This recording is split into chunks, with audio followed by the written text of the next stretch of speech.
Hello everyone. The topic of today's discussion is oral lichen planus. So today we'll be discussing the histology of oral lichen planus.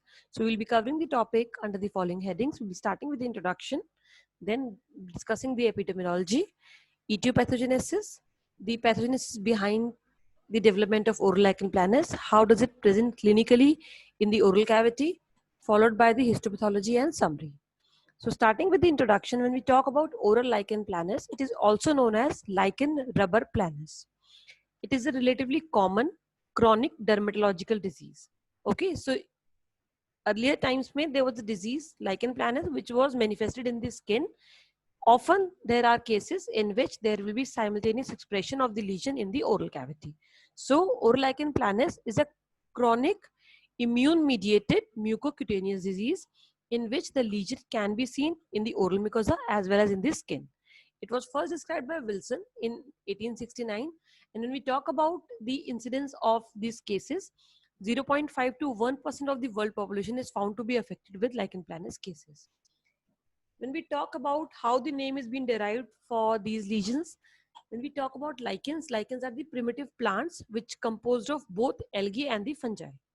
So in Latin word, the planus means flat. So these lichens are the resemblance to that of the lesions which are similar to that of the growth of the algae and fungi in a flat form. So the way in which the lichens growing on the rocks is similar kind of lesions seen in the oral cavity and in the skin. So it is a flat fungal condition which is usually immune mediated. In its clinical presentation, when we talk the lesions in the oral cavity, usually it is bilateral, white striations. It can be in the form of papules, it can be in the form of plaques. Usually it affects the buccal mucosa, but the lesions can also be seen in the tongue and the gingiva. Sometimes there can be erythema, erosion and blisters which may or may not be present in the oral cavity, and the involvement of the oral mucosa is so frequent that the lesions sometimes may accompany on the skin, sometimes it may precede. So the diagnosis of the oral lichen planus in the oral cavity will help to diagnose the lesions in the skin before time only. Now when we talk about its presentation, it is usually a chronic inflammatory immune mediated mucocutaneous disease. That means it has inflammatory cells as a source of origin. It is chronic because it shows the periods of exacerbation and remission, and it shows a cell mediated immune reaction. What happens is the body presents antigens and the body's immune system fails to identify them as self-antigen. So it start producing antibodies against those antigens. Therefore, there will be killing of the basal keratinocytes. This is how it is being considered to be immune mediated, and it is known as mucocutaneous because the lesions can be seen in the oral mucosa as well as in the skin. So when we talk about its epidemiology, the overall prevalence was 1.5%. Those individuals will have mixed oral habits of using the smoking and smokeless tobacco, the incidence was 3.7%, whereas those who are not users of tobacco, the incidence was only 0.3%. When we talk about the annual incidence rate, it is 2.1 in males and 2.5 in females among 1,000 cases. So the cases are more commonly seen in females. The risk was higher in the individuals who have the habit of both smoking and smokeless tobacco. Now, when we talk about the etiology of oral lichen planus, the cases of oral lichen planus are usually found to be associated with some autoimmune disorders. So usually it is an immune mediated disorder. Sometimes there can be any genetic predisposition. Sometimes the stress and anxiety can act as a precipitating factor for the presentation of oral lichen planus. Also, foreign materials such as drugs, restorations, any kind of chemicals can lead to the development of these lesions. There was a scientist, Greenspan, who found that the cases which shows the presence of lichen planus, diabetes mellitus, and vascular hypertension, they forms a triad, and this triad is known as Greenspan syndrome. So it's a very frequently asked question in MCQs. during the competitive exam that what is a Greenspan syndrome. So it is lichen planus plus diabetes mellitus plus vascular hypertension. All these things form a triad and it is known as Greenspan syndrome. Now when we talk about the etiopathogenesis of oral lichen planus, it is a T-cell mediated autoimmune disease. What happens? The basal layer, the basal cells of the epithelium presents the antigen, and that antigen is associated with major histocompatibility complex 1. This antigen is represented by the basal keratinocyte, which lead to the activation of T cells, which produces cytotoxic T cells. These cytotoxic T cells recognize the antigen and get activated and release certain cytokines, which will lead to the recruitment of more lymphocytes into the lesional site. So first is the antigen presentation by the basal keratinocytes, and second is T cell migration. So when we talk about the major role in the etiopathogenesis of oral lichen planus, it is T cell mediated, that too the CD8 plus T cells which are cytotoxic, which lead to the damage of the basal keratinocyte. So in the specific immune response, the first step is the migration of T lymphocytes at the site of the antigen presentation, that is in the basal keratinocyte layer, where the antigen is presented, which will lead to the recruitment of the T lymphocytes, which will further lead to the activation of T lymphocyte by release of certain cytokines, interleukins, and followed by the killing of the basal keratinocytes. So when we talk about the migration of T lymphocytes, it can be through two pathways. One is chance encounter, because T lymphocyte has an immune response. So during routine surveillance, when it is on check, whether is there any damage or any kind of foreign particle which has been acting on the body. So during the routine surveillance, they have found that there is a destruction, so it will act on that site. Second is the directed migration, which takes place secondarily. When the T lymphocytes are recruited at that place, they will release certain cytokines which will act as a signal for the other T lymphocytes to migrate to that site. Second is the activation of T lymphocytes, in which the lymphocytes are getting activated, which will lead to the degeneration of the basal keratinocytes. The killing of the keratinocyte takes place by the activation of cytotoxic T cells, in which apoptosis, that is programmed cell death, takes place, which has different pathway. One can be the caspase pathway, in which the cytotoxic T cells, that is CD8 plus cells, will activate the MHC class 1 and they will form a complex and they will lead to the apoptosis. It can be through granzyme pathway. It can be through the release of tumor necrosis factor alpha release, which will further release matrix metalloproteinases. Also, it can be through fast ligand pathway. So all these pathways will lead to the apoptosis of the basal keratinocytes. Then there will be unmasking of the lichen planus antigen, which can be induced by the drugs, contact allergens, mechanical trauma. All these agents can lead to the unmasking of the antigen. When we talk about the role of basal keratinocytes in the normal epithelium, when we see the basal keratinocytes send some signals to the stroma, which will release collagen 4 and laminin, because of which the stroma in return will give survival signal to the basal keratinocyte. So they work in harmony. However, in cases of damage to the basal keratinocytes, there will be lack of secretion of collagen 4 and laminin. Therefore, the stroma will not return the survival signals, which will induce the apoptosis of the basal keratinocytes, which will lead to the entry of T cells into the epithelium, and there will be progressive damage to the basal keratinocytes. So this is the pathway how the lichen planus antigen is being represented, and it is being killed by the T cells, and there will be disruption of the basement membrane. Now, when we talk about the clinical presentation, when we see the female to male predilection, it is higher in females, about 1.4:1 ratio.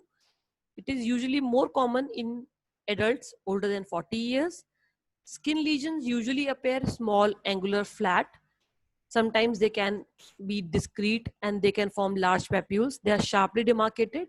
They can be red, they can be purplish, or they can be voilish, depending on the site and the age of the presentation. Now, when we talk about the clinical presentation, multiple papules can be seen on the surface of the skin. Also, there can be presentation in the nails and the nail beds. When we see the clinical manifestation, our lichen planus has different presentation. It can be in the form of reticular form, plaque form, erosive form, bullous form, hypertrophic form, erythematous or atrophic form. So when we see the oral manifestations of lichen planus, usually we see radiating white, gray velvety thread-like papules, which will form either linear pattern, annular pattern or retiform pattern. And these white lines forms the intersection. In the center there will be elevated white dot which is surrounded by erythematous halo, and there will be reticular radiating velvety white lines, and these lines are known as striae of Wickham. So this is the reticular form of oral lichen planus, where you can appreciate the Wickham striae. It is a papular surface which is covered by characteristic very fine grayish white line. Usually it is bilateral, found on both the buccal mucosas. Also it can be seen in the tongue. When we see the plaque form, it is usually representing to that of plaque-like form, and it resembles clinically to leukoplakia. It is smooth, flat area, sometimes can be elevated also. The third form is the erosive form. It is the second most common type after the reticular type, and there will be symptoms in this form because it is the erosive form. There will be episodic pain, there will be discomfort, and there will be difficulty in mastication to the individuals. Also, there is another form of erosive which is seen in the gingiva. This is known as desquamative gingivitis. Another form of oral lichen planus is atrophic and the bullous form. Both of these are considered to be variants of erosive type. In the erosive type, there can be atrophic form in which there will be diffuse erythematous patches surrounded by fine white striae. Also, there can be a bullous formation which will lead to the rupture and formation of an ulcer. So this is the clinical presentation of the atrophic form. Now coming on to the histopathology. In the histopathology of oral lichen planus, you will see hyperorthokeratosis. That means there will be thickening of the epithelium. There will be hyperplastic epithelium, and there will be increase in the thickness of the granular cell layer, that is stratum granulosum. Also, there will be acanthosis, that is there will be increase in the thickness of the spinous layer with intracellular edema, that therefore these cells will appear spongy. So there will be increase in the thickness. Along with that, there will be spongiosis of the cells in the spinous layer. The retapex will show sawtooth appearance. Usually it is a feature of skin lichen planus, but in the oral cavity also sawtooth retapex can be appreciated in some cases. In the subjacent connective tissue stroma, that is subepithelially, there will be a dense band of chronic inflammatory infiltrate, usually lymphocytes and plasma cells. Also mast cells can be appreciated in the subjacent connective tissue stroma, that is beneath the epithelium. Also, because there is increased number of T cells in the epithelium, there will be degeneration of basal keratinocytes, which will lead to the formation of apoptotic bodies, which are also known as civet bodies, hyaline bodies, cytoid bodies, which will appear as homogeneous eosinophilic globules. So we can appreciate in the histopathology that the epithelium will be hyperplastic with hyperorthokeratosis. There will be increase in the thickness of the spinous layer with the spongiosis. There will be subepithelial dense band of inflammation. Also in this C picture, we can appreciate apoptotic bodies. So in the histopathology, you can appreciate sawtooth retividges. There will be spongiosis, there will be acanthosis, there will be hyperorthokeratosis, and formation of apoptotic bodies in the basal keratinocyte layer. Also, there will be degeneration of basal keratinocytes, which will lead to the disruption of the anchoring filaments. Therefore, the epithelial connective tissue interface will be weak, and some clefts or spaces can be appreciated between the epithelium and the connective tissue. These spaces are known as Max-Joseph spaces. This is the schematic presentation of the histopathology of oral lichen planus, where you can appreciate hyperkeratosis, the basal keratinocytes apoptosis in the form of apoptotic bodies. There will be basal cell vacuolization. There will be T cell recruitment, which will lead to the dense band of inflammation subepithelially. So to summarize, oral lichen planus is a chronic inflammatory immune-mediated mucocutaneous disease. That means it is a chronic disease since it shows periods of remission and exacerbation. It is inflammatory because inflammatory cell population can be seen in the cases of lichen planus, which played a major role. It is immune mediated because T cells plays a major role in the development of the lesion, and mucocutaneous because the lesions can be seen in the skin and the oral cavity simultaneously.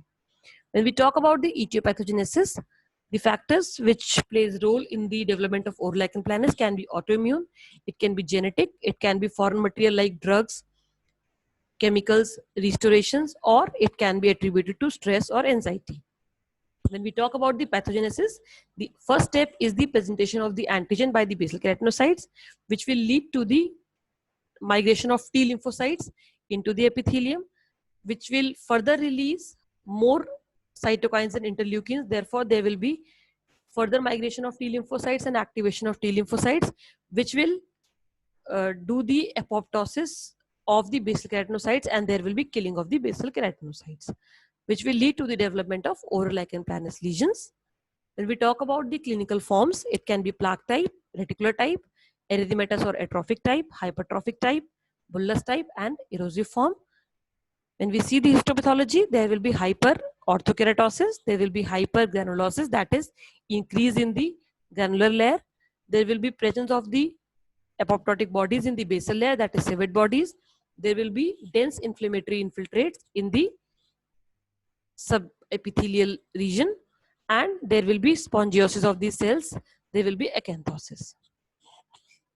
You have to attempt the MCQs and write the answers in the comment box. Thank you.